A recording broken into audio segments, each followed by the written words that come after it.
গাড়ি স্টার্ট করার আগে ড্রাইভার সিটে বসার পর প্রথমে সিট বেল্ট লাগাবেন, এরপরে গাড়ি স্টার্ট করবেন।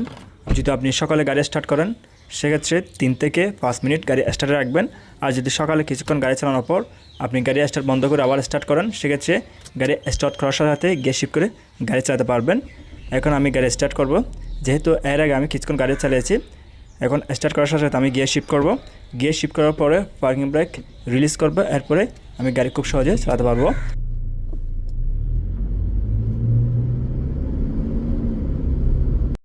গাড়ি স্টার্ট করার আগে ড্রাইভার সিটে বসার পর প্রথমে সিট বেল্ট লাগাবেন, এরপরে গাড়ি স্টার্ট করবেন। যদি আপনি সকালে গাড়ি স্টার্ট করেন সেক্ষেত্রে 3 থেকে 5 মিনিট গাড়ি স্টার্টে রাখবেন। আর যদি সকালে কিছুক্ষণ গাড়ি চালানোর পর আপনি গাড়ি স্টার্ট বন্ধ করে আবার স্টার্ট করেন সেক্ষেত্রে গাড়ি স্টার্ট করার সাথে সাথে গিয়ার শিফট করে গাড়ি চালাতে পারবেন। এখন আমি গাড়ি স্টার্ট করব, যেহেতু এর আগে আমি কিছুক্ষণ গাড়ি চালিয়েছি। এখন স্টার্ট করার সাথে সাথে আমি গিয়ার শিফট করব। গিয়ার শিফট করার পরে পার্কিং ব্রেক রিলিজ করব, এরপরে আমি গাড়ি খুব সহজে চালাতে পারবো।